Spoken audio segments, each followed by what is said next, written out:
Olá amigos, muito boa tarde para você que já está ligadinho aqui na tela da TV Cachoeira nesta sexta-feira, feriado. Neste Dia do Gaúcho tem reportagem especial sobre esta data tão querida por qualquer gaúcho. A relevância artística e cultural de Jaime Caetano Brown, ícone das pajadas, poemas e canções, inspira gaúchos e gaúchas dos 4 cantos do Rio Grande do Sul. As tradições gaúchas e a trova do Rio Grande, para mim, é a alegria maior que eu tenho. Eu estar num CTG junto com vocês, que nem eu estou agora aqui, e tendo um concurso de trova e vendo essa gauchada, esses grandes repentistas de fazer o verso na hora. Atenção papais, mamães e responsáveis por crianças de até 5 anos de idade. As inscrições para a educação infantil começam segunda-feira na Rede Municipal de Ensino de Cachoeira do Sul. A partir do número de inscritos e da demanda para cada etapa, seja berçário, maternal ou pré-escola, a gente vai em cada escola vendo qual é a necessidade.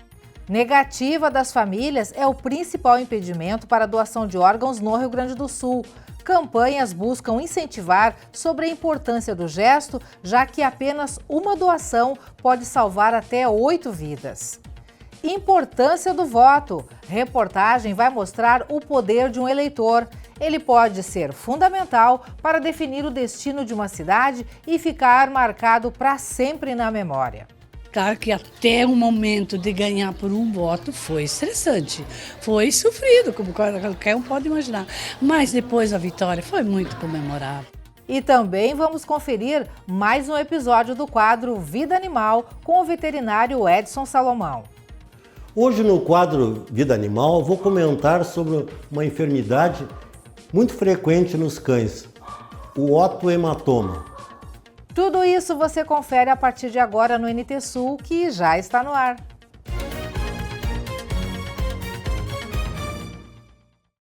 E o tema da Semana Farroupilha deste ano é o centenário de Jaime Caetano Brown. A relevância artística e cultural do ícone das pajadas, poemas e canções inspira gaúchos e gaúchas dos 4 cantos do Rio Grande do Sul. É a partir desses nomes que a nova geração busca inspiração para seguir este legado tão forte. As rondas nas entidades tradicionalistas são exemplos claros de inserção e pertencimento à cultura. A data recorda o início da Revolução Farroupilha ou Guerra dos Farrapos em 20 de setembro de 1835. No país, esse episódio histórico é reconhecido como a revolta civil mais longa da sua história. Para mostrarmos a importância dessa data, a gente se deslocou para o CTG Lanceiros do Sul, que estava promovendo a sua Ronda Crioula. E aqui podemos encontrar todas as gerações inseridas no mesmo propósito. A Fátima é a avó do pequeno Dimas, de apenas 1 ano. Toda a família envolvida nesse mundo voltado aos costumes gaúchos. Nasceu dia 1º de setembro, então já é um gaúcho nato. E já veio nas rondas, nas cavalgadas, já participou da primeira cavalgada do CTG José Bonifácio Gomes, né, que foi com a leva da chama. Ele participou com nós. Então, para mim é um orgulho, né, que ele está seguindo as nossas tradições gaúchas junto com a gente.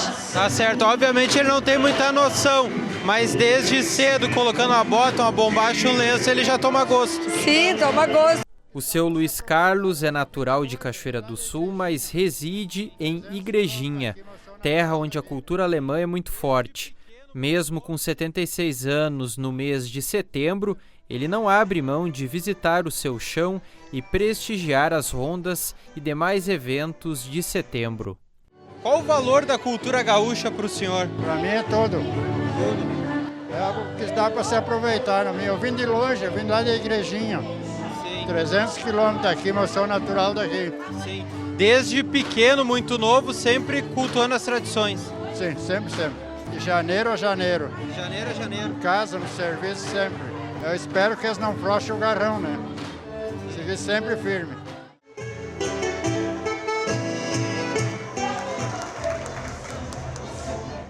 É uma das funções das entidades unir essas gerações em prol da cultura gaúcha. Isto, o Lanceiro do Sul, ele traz essa meta, né? Aproximar a juventude e a terceira idade.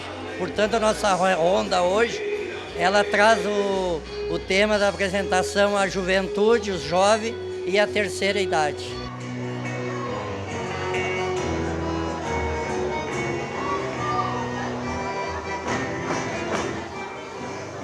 Quem é figura carimbada nos eventos tradicionalistas é seu Olindo Correia. Ele estava na ronda e não mediu palavras para falar sobre o 20 de setembro. E tem muita gente, o senhor sabe que tem muita gente que só bota as pinchas quando chega a Semana Farroupilha. Aí não, às vezes não sabe nem atar um lenço. E aí, então eu digo assim, ó, é que nem o senhor falou, e o dia inicia cedo, né? Então essa gauchada aqui também eu espero que eles continuem firmes assim nas tradições gaúchas, pinchadas do jeito que estão aí. As tradições gaúchas e a trova do Rio Grande, para mim, é a alegria maior que eu tenho. Eu estar num CTG junto com vocês, que nem eu estou agora aqui, e tendo um concurso de trova e vendo essa gauchada, esses grandes repentistas de fazer o verso na hora. Isso aí, para mim, é uma alegria enorme. Ok. E a expectativa aí para o dia 20 de setembro? O dia 20, se Deus quiser, com a graça de Deus, até vou tirar o chapéu para Deus nos ajudar, que nos dê saúde e felicidade. Que esse ânimo do seu Olindo e o brilho no olho das crianças prospere e a nossa cultura gaúcha seja sinônimo de união e família, além do orgulho de ser gaúcho.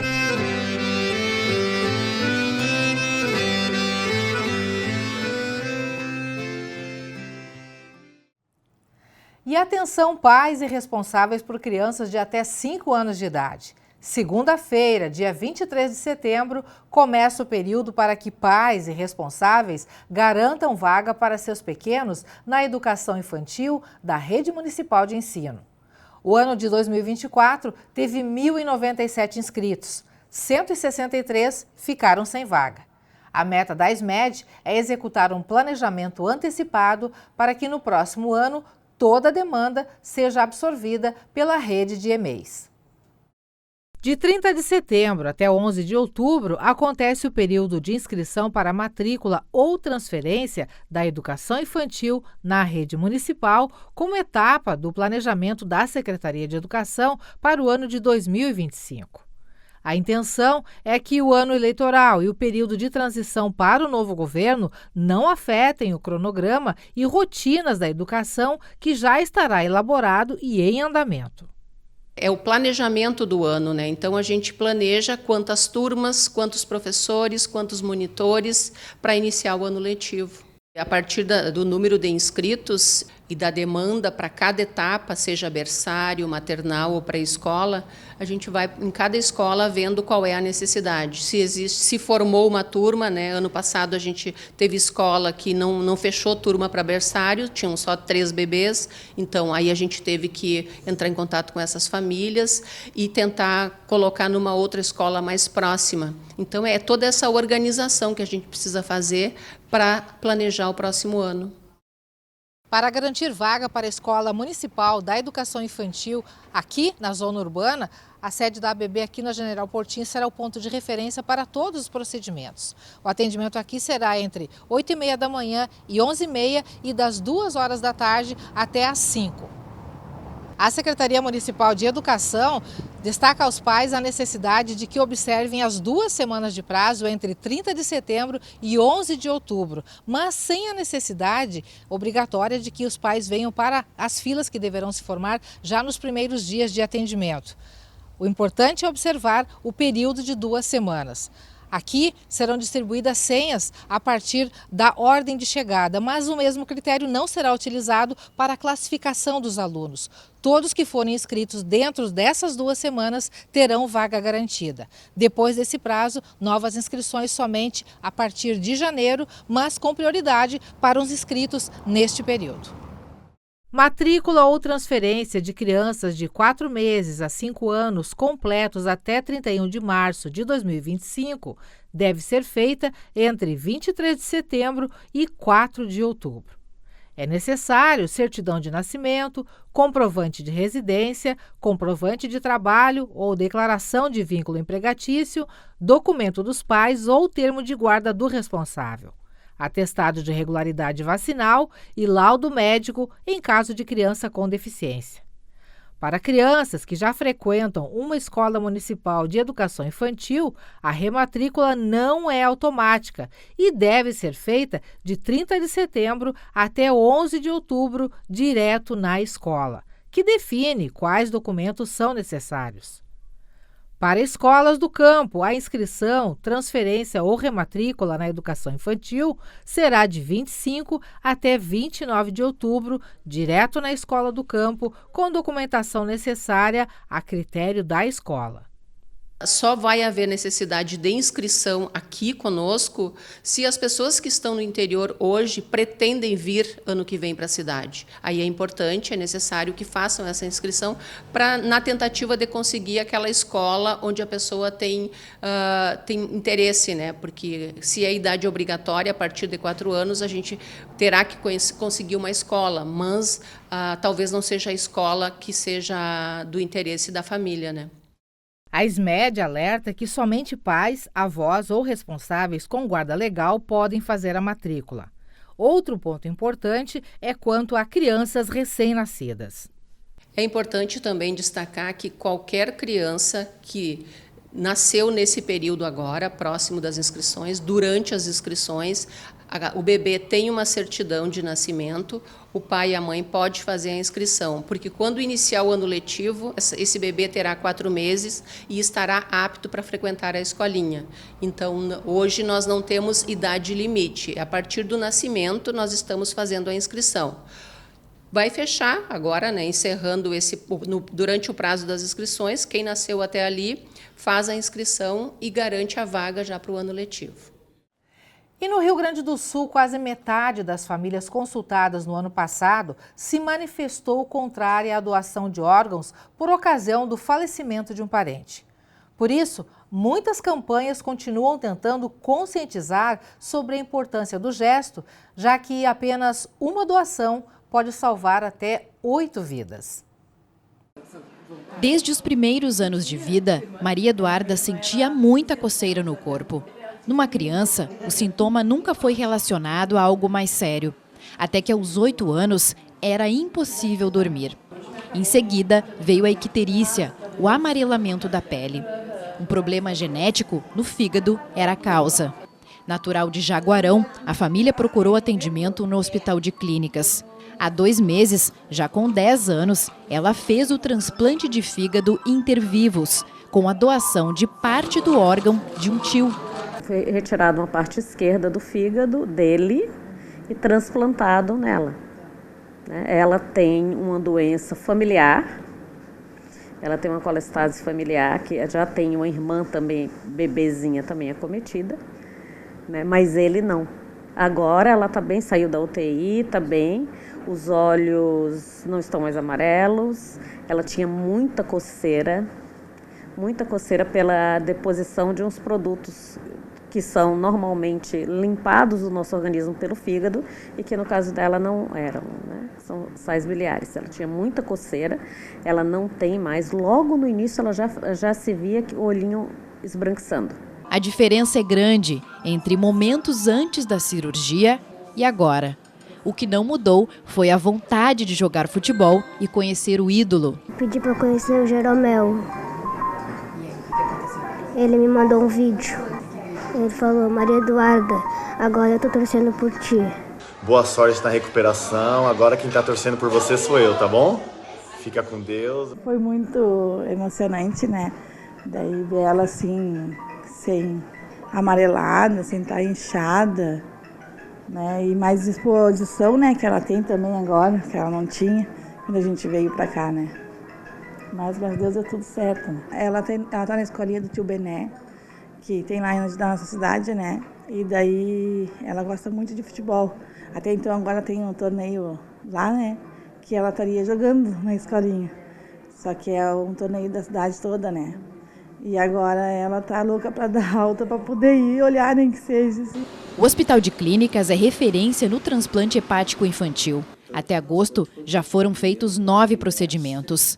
No total, 329 transplantes de órgãos foram realizados no hospital este ano. O objetivo é retomar aos números anteriores, pois em maio as operações ficaram paralisadas por causa da enchente. Isso resultou que no mês de maio foram feitos aproximadamente 40% do número de transplantes que nós vínhamos fazendo em relação à média do primeiro quadrimestre. Já no mês de junho, e a partir daí, houve uma recuperação bem significativa, mas nós não estamos da mesma quantidade de ofertas e, por conseguinte, de transplantes do primeiro quadrimestre. Mesmo assim, o número de transplantes está sendo superior à nossa média histórica para o mesmo período do ano. O Rio Grande do Sul ocupa o 8º lugar em número de doadores efetivos. São 21,3 por milhão de população, referência usada pela Associação Brasileira de Transplante de Órgãos. No ano passado, 46% das famílias entrevistadas pelas equipes de saúde recusaram a doação.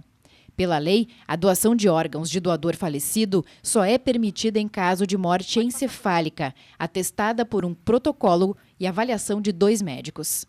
Aí como é que vocês sabem que não tem atividade cerebral? São 2 exames muito minuciosos. Pode ser eletroencefalograma, pode ser angiografia, pode ser cintilografia cerebral, onde se vê fluxo de sangue. Quando não se tem mais fluxo de sangue, se informa a família, é morte cerebral. E se a família disser, eu quero doar, ele ainda não é um doador, a gente chama potencial doador. Em cada caso, há critérios e procedimentos específicos. No rim, fora os critérios de priorização, recebe o órgão aquela pessoa que tiver a melhor compatibilidade genética com o doador. Enquanto que no coração recebe o órgão aquela pessoa que está num estado clínico mais grave, né? Então, no rim prioriza uma longevidade do transplante ao longo dos anos e no coração prioriza a urgência médica. Toda a atividade dos transplantes é regulada por uma central estadual que recebe as ofertas de órgãos a partir dos diagnósticos das mortes encefálicas nos hospitais e desencadeia o processo. Neste momento, 15 pessoas esperam por um coração, 73 aguardam um pulmão, 206 fígado, 1.518 rim e 1.259 córnea. A gente faz toda a cadeia de acompanhamento do diagnóstico, toda a normatização do diagnóstico, se cada etapa dele está sendo feita de acordo com a legislação, de acordo com o regulamento do transplante, e validamos cada etapa desse processo. Junto ao Ministério da Saúde, a lista única é gerada sem interferência humana nenhuma, né? E dali a gente faz a avaliação de quais são as equipes que estão com aquele paciente, aquele receptor, né, para ser transplantado. Fazemos essa ligação entre quem está doando e quem vai transplantar. De acordo com a Central Estadual de Transplantes, de janeiro a julho deste ano, foram 499 transplantes realizados. Hoje, 1.812 pessoas esperam por esse ato de generosidade. Afinal, um doador pode salvar até 8 vidas. Uma delas é a do James. E ela encostou no meu peito e ela fez a seguinte oração: Papai do Céu, dá o coração do papai hoje, porque daí em fevereiro ele vai poder me levar para a escola. Eu digo que o universo conspirou, pegou aquela mensagem, aquela oração inocente ali de uma filha pequena e disse sim. A oração da filha Rafaela aconteceu horas antes da ligação com a notícia de que um coração estava disponível. O transplante foi há 4 anos. Hoje está nos bastidores de um processo que garantiu a vida. O transplante ele não é a cura da doença, ele é um tratamento, né? Então a gente troca uma doença por um outro tratamento para que a gente possa ter uma sobrevida. E isso faz toda a diferença. E estar dentro desse processo de ajudar a levar a conscientização, a dar a importância da doação de órgãos, para mim isso é maravilhoso. Todos nós conhecemos pessoas que fizeram transplantes, que tiveram familiares que fizeram, ou pessoas que precisaram de um transplante e infelizmente não alcançaram. Por isso é fundamental a questão da doação de órgão. Essa cultura da doação deve ser disseminada entre nós e a única coisa importante que nós temos que fazer é nos manifestar como doadores para os nossos familiares, para os nossos amigos. É muito importante continuar falando sobre isso. E a gente muda de assunto agora para falar de uma ação importante que aconteceu em uma praia na costa atlântica francesa. 17 golfinhos que estavam encalhados foram resgatados por bombeiros, guardas florestais e equipes voluntárias. Serviços de resgate salvaram 17 golfinhos que estavam encalhados em uma praia da ilha de Ré, na costa atlântica francesa. Os animais ficaram presos entre os bancos de ostras e a maré baixa, e as equipes de resgate cavaram na areia para mantê-los com um pouco de água até a maré subir. Avisadas por moradores, as autoridades mobilizaram 19 bombeiros, 3 guardas florestais e 6 membros do Observatório de Proteção a Animais Marinhos. Devido à maré alta e ao vento norte que empurrou as ondas para a praia, apenas um golfinho morreu, enquanto 17 conseguiram voltar para o mar. O Equador começou a racionar energia elétrica devido à pior seca dos últimos 60 anos.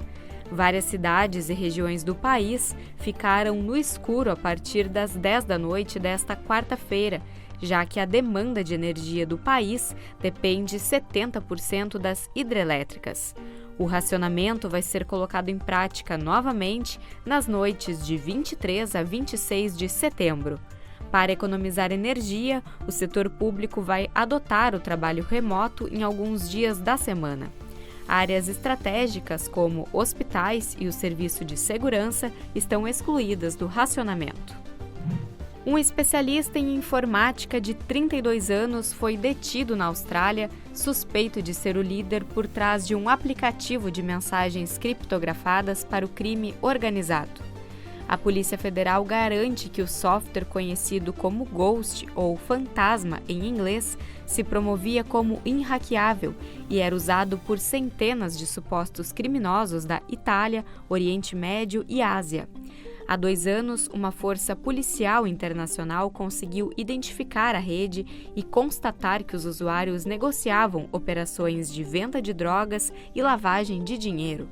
As autoridades realizaram nesta semana a prisão de 50 supostos criminosos.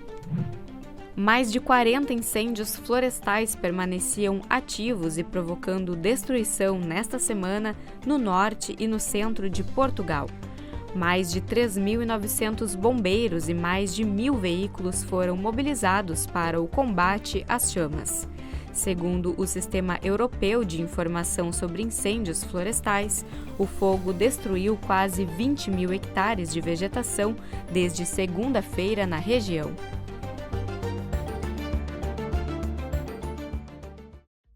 Veja a seguir: importância do voto. Reportagem vai mostrar o poder de um eleitor.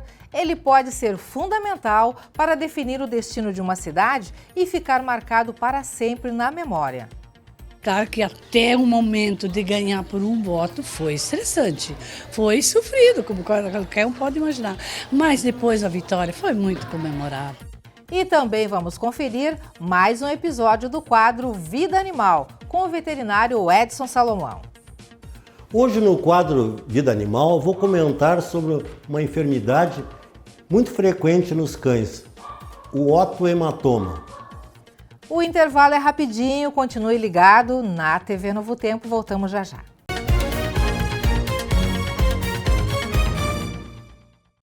Com a chegada das eleições, sempre surge aquela boa história deste período que é determinante para o futuro de todos nós. Na reportagem que vamos apresentar, a gente retrata a importância do seu voto nessa hora e como ele pode ser fundamental para definir o destino de uma cidade e ficar marcado para sempre na memória de quem viveu aquele momento de perto. Nós estamos na localidade de Porto Alves, interior de Agudo, município da região central do estado, com mais de 16 mil habitantes e que fica a 76 quilômetros de Cachoeira do Sul. A nossa viagem até o berço nacional dos dinossauros é para contar a história de um prefeito que venceu as eleições por um voto. Isso mesmo que você ouviu, um voto. O ex-prefeito Lauro Reinoldo Retz, falecido em 2022, foi o protagonista dessa eleição histórica para a cidade, lembrado até hoje.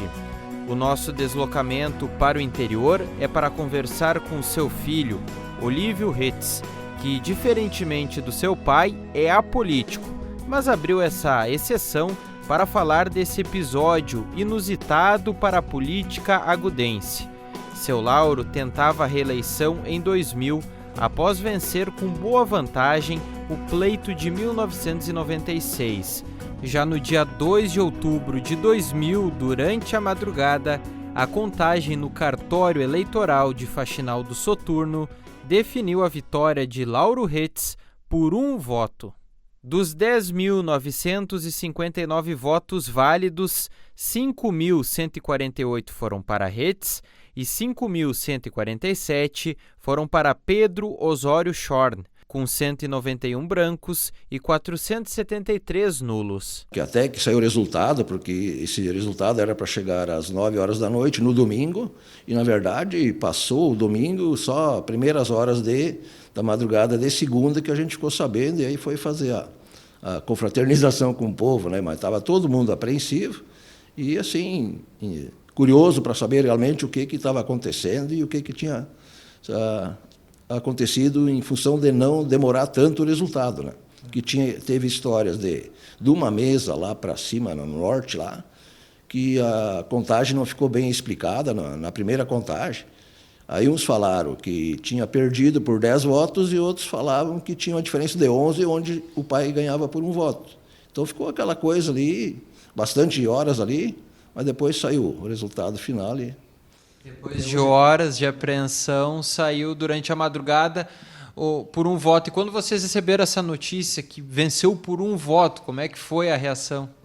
A gente festejou e se abraçou e comemorou, né? E não se sabia se chorava ou dava risada, alegria, né? Por alegria. Então foi bastante emocionante. Houve recontagem de votos e inclusive um anúncio equivocado de derrota.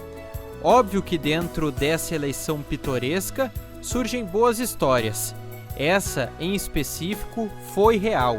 O pai de Lauro e avô de Olívio, Adolfo Retz, tinha 86 anos e fez questão de participar do pleito, mesmo estando acamado. Olívio revela que seu pai não queria tirá-lo da cama para ir e votar. No fim das contas, o seu voto foi determinante para essa eleição histórica. Meu avô estava acamado e aí ele falou para o pai que ele queria ir votar. E o pai, não precisa, não tem problema, tá legal, assim tá bom. Não, mas eu quero ir. E aí ele forçou o pai a levar ele a votar e foi onde é que deu o resultado final desse de um voto. Assim como outras histórias de gente que vem de longe, né, de outras cidades, vem votar. Então teve muitas histórias, né, sobre isso, né? O legado de Lauro Retz é muito lembrado entre a comunidade de Agudo. Ele foi o primeiro padrinho do Instituto Cultural Brasileiro Alemão de Agudo e esteve na diretoria por 6 anos. Nós estivemos lá e podemos ver o quanto ele foi importante para o ICBA. Lauro também ajudou a reerguer o tradicional Clube Centenário e ser um dos fundadores do Rotary, além de ajudar igrejas e entidades e trazer para Agudo a primeira ambulância da história do município. Além dessas ações, intervenções que marcaram a história de Agudo, uma em especial é guardada com muito carinho pela comunidade. Estou falando do Ginásio Municipal de Agudo, que começou a construção dentro da sua gestão e hoje leva o seu nome, Lauro Reinoldo Retz. A poucos metros dali, estava no seu encontro semanal com outras senhoras, a ex-companheira de Lauro Retz, Clarice Rockenbach. Eles estiveram juntos por 14 anos e se conheceram depois da eleição.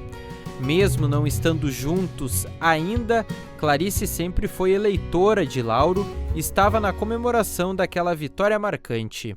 As pessoas até hoje me perguntam como é que foi, porque a comemoração foi lá no pavilhão da comunidade evangélica. Claro que até o momento de ganhar por um voto foi estressante, foi sofrido, como qualquer um pode imaginar. Mas depois a vitória foi muito comemorada. Nossa, comemoramos muito por ganhar por um voto, né? Sim, porque estava sempre assim, né? Indo e vindo. E aí quando viu por um voto, a vitória foi maravilhosa, né? Ok. Ele foi um prefeito muito marcante pelo relato que a gente tem, tanto que o ginásio aqui municipal leva o nome dele.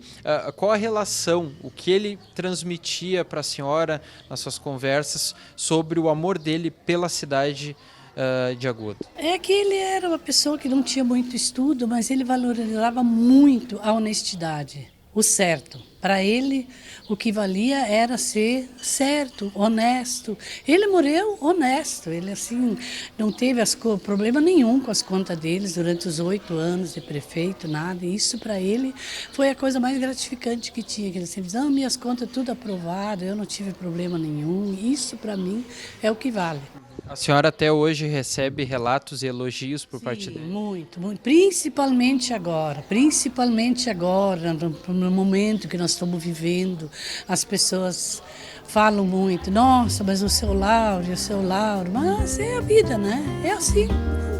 Todos vamos um dia, né? A sorte que o seu Lauro teve não foi a mesma do alegretense, mas cachoeirense de coração, Santo Tavares.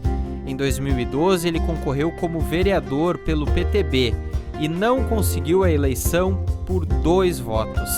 Foram 742 eleitores que apostaram no seu nome.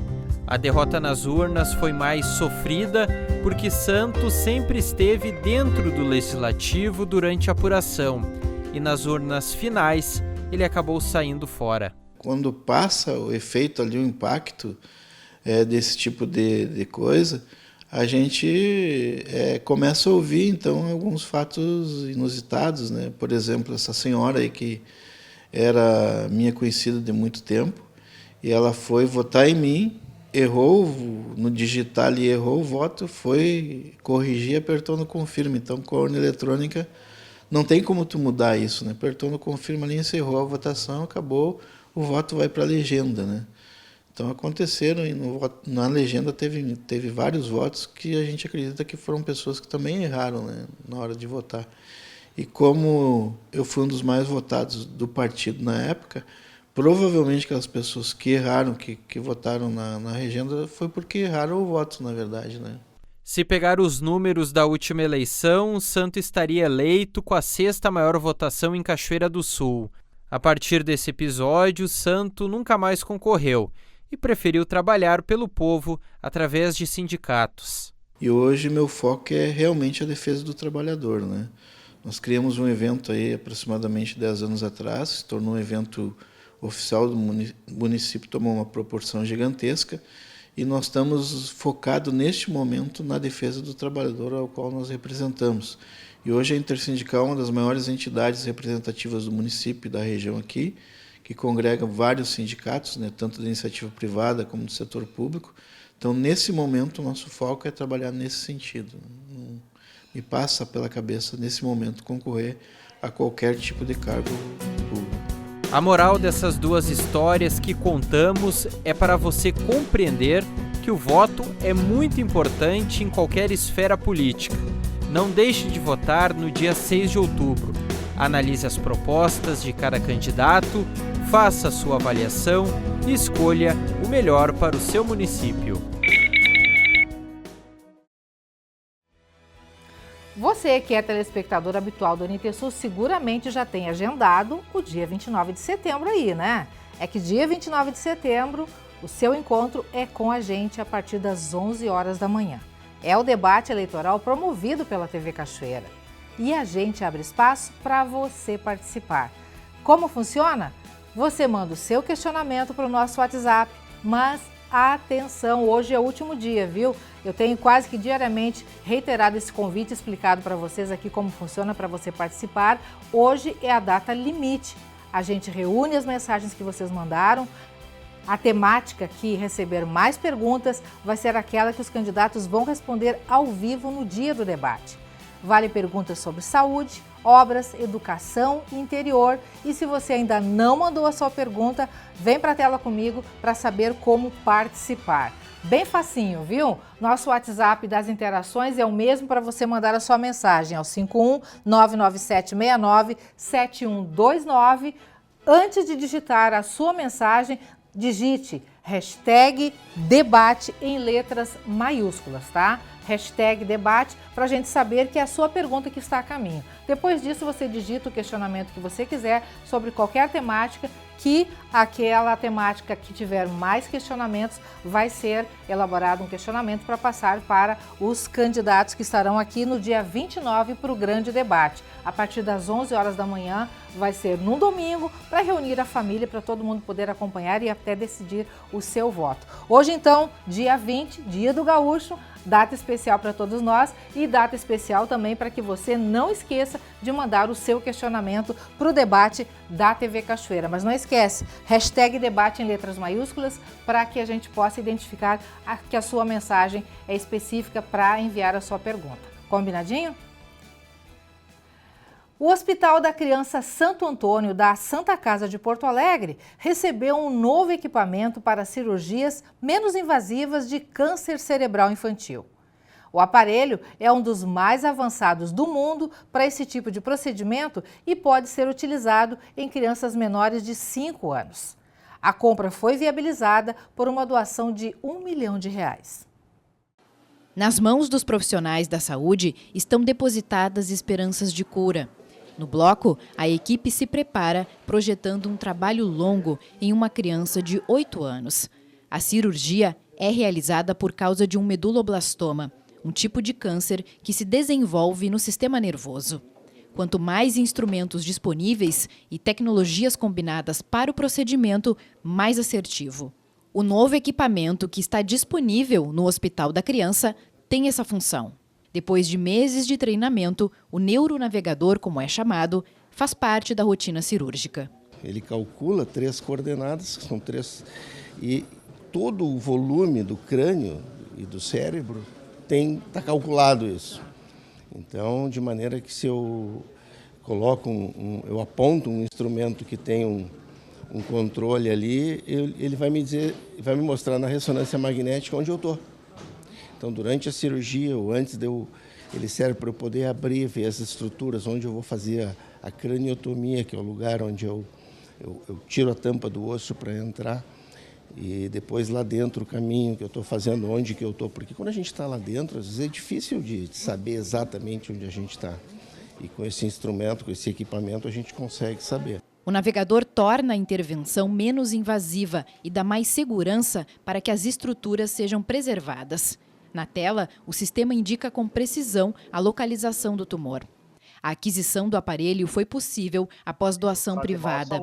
Fernando criou uma organização não governamental que atua no financiamento de pesquisas sobre o meduloblastoma. A ONG reúne 14 instituições de diferentes países, com a colaboração dos cientistas que mais estudam e publicam sobre a doença. Eu estou há 3 anos envolvido nisso, né? Comecei em função da doença do meu filho, mas hoje o nosso movimento ele é muito maior do que o meu filho. São 25 mil crianças todos os anos que são diagnosticadas com essa doença. Esse é o tumor cerebral mais comum em crianças. O tratamento é antiquado, extremamente tóxico, e a gente resolveu financiar e finalmente, né, de uma vez por todas, tentar achar a cura dessa doença terrível. Por ano, o Hospital Santo Antônio, que é referência, realiza aproximadamente 350 neurocirurgias pediátricas, a maior parte pelo Sistema Único de Saúde. E assim, hoje nós temos um pulo importante na nossa qualificação na cirurgia de tumores cerebrais pediátricos. Esse hospital é um hospital pediátrico de terciário, ou seja, de alta complexidade. Aqui se faz o maior número de cirurgias cardíacas. Esse hospital é o hospital que é número 1 em transplantes em geral no Brasil. Isso nos deixa muito felizes porque estamos conseguindo realmente se manter alta qualidade. Com a ajuda de doações como essa, que foi extremamente importantes para o hospital. A filantropia ela não é tão enraizada assim no Brasil, né? O brasileiro ele não tem tanto espírito coletivista assim que a gente encontra. Casualmente eu estou dando essa entrevista aqui dos Estados Unidos, né? Aqui existe muito mais essa cultura de filantropia e eu acho que a vida, pelo menos eu aprendi agora, já com uma idade um pouco mais avançada, né? A vida não é só acumular, trabalhar, acumular ativos. Eu acho que todo mundo, é uma obrigação de cada um de nós, na sua devida possibilidade. Pode até não ser com dinheiro, pode ser com tempo, né? Um trabalho, um voluntariado, mas todo mundo tem que, de alguma maneira, se engajar em algum projeto, na medida da possibilidade de cada um, mas isso dá muito mais sentido para a vida. E está na hora do quadro Vida Animal aqui no NT Sul. No episódio de hoje, o veterinário Edson Salomão fala sobre uma lesão que é problema comum na orelha dos cães, o otohematoma.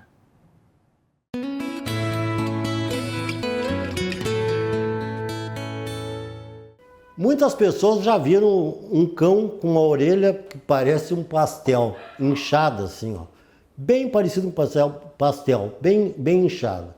Isso é o otohematoma e é uma cirurgia que a gente faz com bastante frequência e ela fica na parte côncava aqui da orelha, né? Principalmente nessa região, ela fica muito inchada. E isso nada mais é do que um machucado, uma lesão na cartilagem da orelha que muitas vezes quebra e há um derrame de sangue, de fibrina e fica formando um líquido, né, que faz com que essa orelha aumente de volume e forma coágulos de sangue também lá dentro. Isso são motivados por lesões, principalmente do próprio animal. Quando o animal tem uma infecção no ouvido, tem ácaro nos ouvidos, ele começa a sacudir a orelha e com a pata ele começa a machucar e às vezes rompe a cartilagem e há um derrame de sangue dentro do pavilhão auricular. Então é feito uma incisão na orelha, né? O médico veterinário vai fazer uma incisão na orelha, não só um furinho, é uma incisão. Tem várias técnicas, tem uns que colocam o dreno aqui uma orelha, da ponta a ponta colocam um dreno, né, para que saia esse líquido. É uma coisa que demora a curar, tem que ter muita paciência. Essa doença, se tomada as medidas cabíveis, assim, o mais rápido possível, pode ser feito um tratamento e o animal ficar bom. Aí tem que fazer limpezas diárias, né, no local, o animal vai ter que tomar antibióticos, vai ter que fazer curativo diários e principalmente tratar a causa. O que fez com que houve esse otohematoma, já que é produzido por uma lesão? Tem casos que o animal, sempre quando vai entrar na casinha dele, ele engancha a orelha, porque a porta é muito pequena. Aquelas batidas constantes pode ocasionar um otohematoma. Pessoas que têm a mania de puxar o cachorro pela orelha, ficam bravos, pegam pela orelha e arrastam o cachorro pela orelha, ou judiam, uma paulada na orelha, uma varinha para botar o cachorro a correr. Tudo isso, todo trauma no pavilhão auricular pode levar a um otohematoma. Então nós temos que ter muita paciência com os nossos animais. Às vezes eles fazem coisas que a gente não gosta, mas nem por isso nós devemos ser irracionais. Nós temos que procurar tratar esses animais com respeito, né? E a posse responsável é o principal fator para que se tenha animais com saúde e animais seguros dentro das residências. Então, desde pequeno, eu acho que a criança já deve aprender a respeitar os animais e não maltratar. Porque uma criança, às vezes brincando, fica com um brinquedo mesmo, bate na orelha do cachorro e pode levar a um otohematoma, que está sendo muito comum. Tenho feito muitas cirurgias e os proprietários ficam bem apavorados com a quantidade de líquido que sai de dentro da orelha, né? É um tecido, é um líquido que tem sangue junto e fica coágulos de sangue.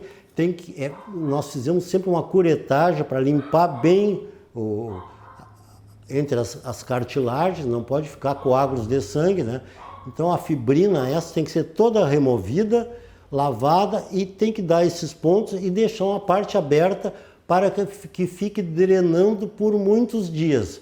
Um otohematoma, para se curar, geralmente ele demora mais de 15 dias de curativos. Depende do cuidado que o proprietário tiver. Então, vamos evitar o otohematoma? Muito simples. Evitem que os animais tenham otite. Se notar o cachorro coçando a orelha, tomem providências para combater esses ácaros, ou pode ser uma inflamação também, uma otite. Tem otite produzida por bactérias, por fungos e também por ácaros, que são uns bichinhos que irritam o ouvido, e vocês já devem ter ouvido falar muito sobre essas otites. Então, pessoal, vamos combater o otohematoma, principalmente com muita observação, cuidado e carinho, que é fundamental. Até a próxima.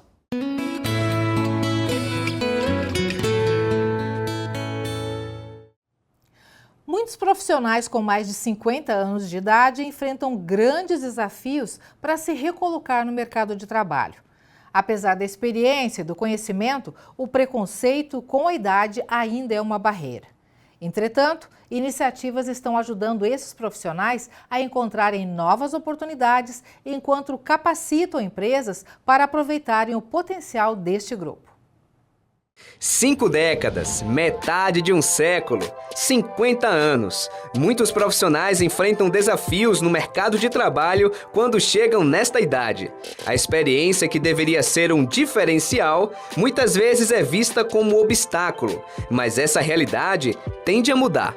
Com o aumento da idade mínima para aposentadoria e a expectativa de vida cada vez maior, as pessoas vão precisar ficar mais tempo no trabalho.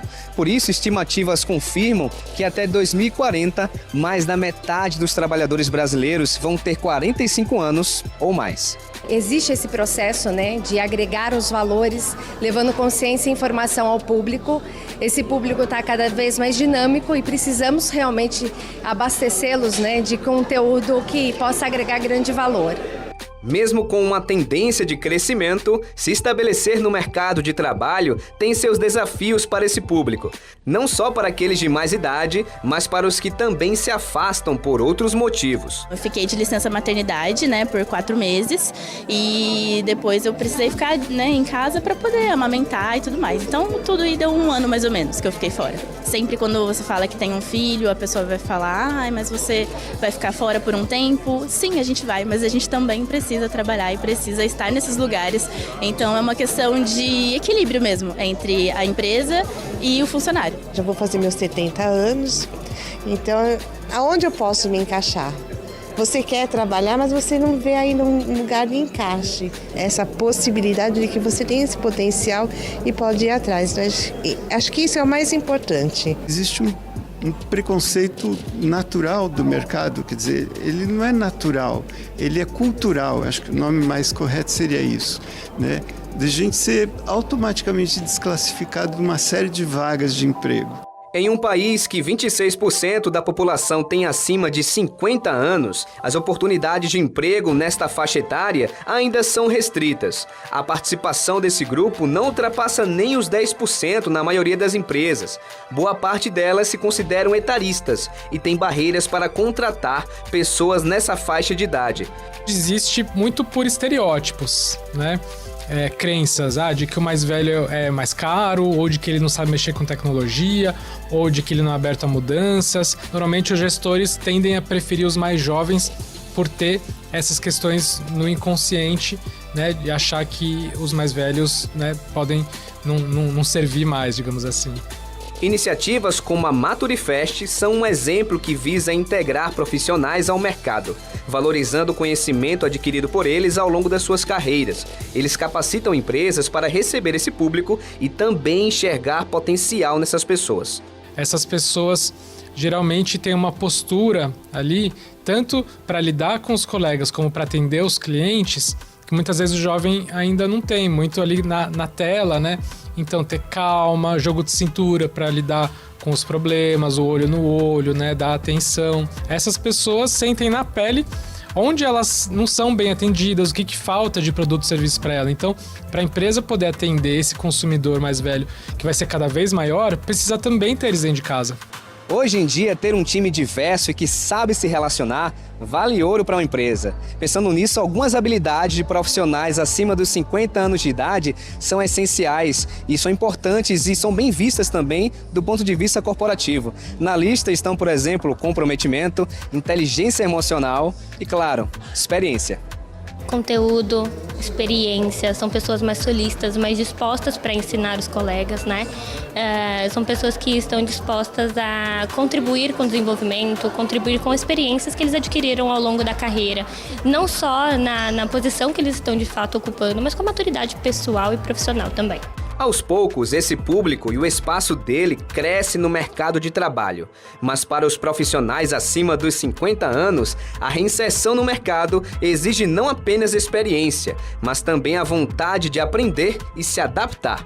Manter a curiosidade e buscar aprimoramento diário são essenciais em qualquer idade. Ter curiosidade para aprender coisas novas, buscar o que é lifelong learning, o aprendizado contínuo ao longo da vida, é fundamental. Se eu estou vivendo mais, eu vou precisar me atualizar constantemente, né? Abraçar a tecnologia, porque a tecnologia abre portas, é muito importante. E a humildade, tanto para aprender coisas novas sempre, como para trabalhar com jovens, para ser gerido por pessoas mais jovens, né? Então ter essa abertura, né, juntando humildade com curiosidade, né, para o novo, é fundamental.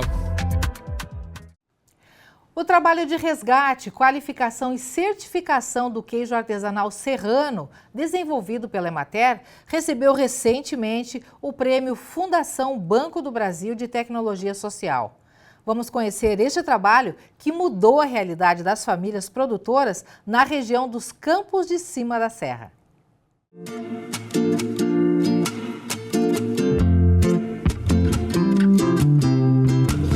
A fabricação do queijo serrano em pequena escala perpetua um saber fazer através das gerações há mais de 200 anos. Mas durante muito tempo, nos Campos de Cima da Serra, sua elaboração artesanal e sua comercialização não tiveram amparo na legislação. Essa realidade passou a mudar a partir do ano 2000, quando a Emater começou a atuar no incentivo à qualificação dos processos e legalização das queijarias e na adequação de legislações que tratassem o queijo serrano de forma diferente dos queijos industriais.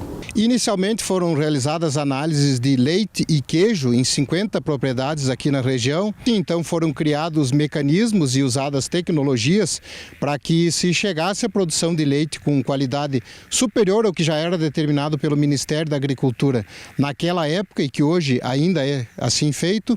E a adequação de algumas propriedades, né, não mexendo muito nas suas estruturas, qualificando produtores em higiene com qualidade na ordenha e boas práticas de fabricação com equipamentos e utensílios que já eram utilizados antigamente para que se resultasse nesse produto com segurança alimentar. E hoje existe uma lei estadual que ampara o queijo artesanal serrano como um produto típico da região dos Campos de Cima da Serra e que a legislação estadual o ampara, assim como hoje também a legislação federal. E os municípios, por sua vez, tiveram que instalar o serviço de inspeção municipal diretamente relacionado ao produto queijo artesanal serrano. Situada na localidade de Capão do Tigre, em Bom Jesus, a queijaria São Francisco de Assis foi a primeira a contar com o registro e inspeção do município. Na região dos Campos de Cima da Serra, são 17 queijarias registradas, devendo ultrapassar as 20 ainda este ano. 10 já possuem também o selo Arte, um certificado de identidade e qualidade que expande o mercado. E é uma grande alegria para a gente hoje ver sair produtos da informalidade, como aqui na queijaria São Francisco de Assis e as outras 16 que estão legalizadas, poder vender o seu queijo emitindo nota fiscal, não precisar mais sair de madrugada como era antigamente, e a gente vê crescendo esse número de queijarias, de pessoas, de pecuaristas interessados nessa atividade que traz consigo a proteção ao meio ambiente, um apelo à sucessão familiar trabalhar através da juventude rural, que é o caso do Adler, que começou aqui com 10 anos e tem trazido bons frutos economicamente, sendo...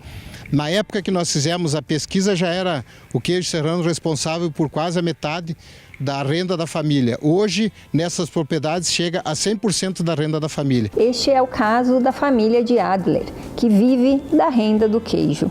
Em 20 anos, ele conta que deixou de ordenhar as vacas um único dia, o que demonstra que, mais do que sustento, o queijo serrano é um modo de vida. Dá para viver bem.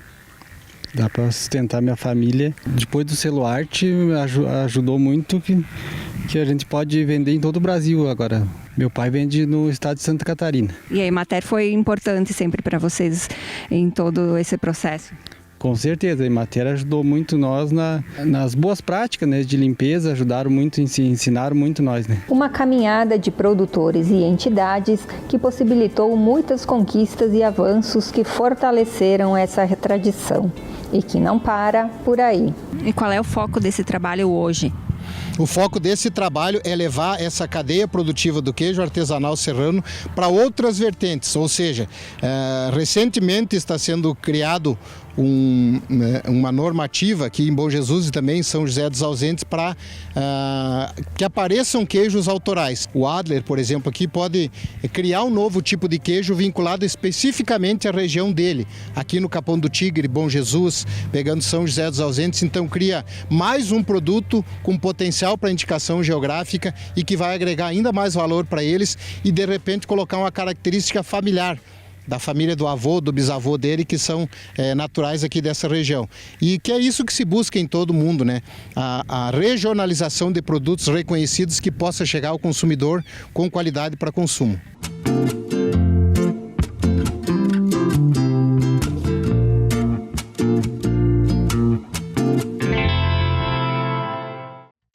E o NT Sul termina aqui. Para rever nossas reportagens é só você acessar facebook.com/TV Cachoeira, nosso canal do YouTube ou nosso perfil no Instagram.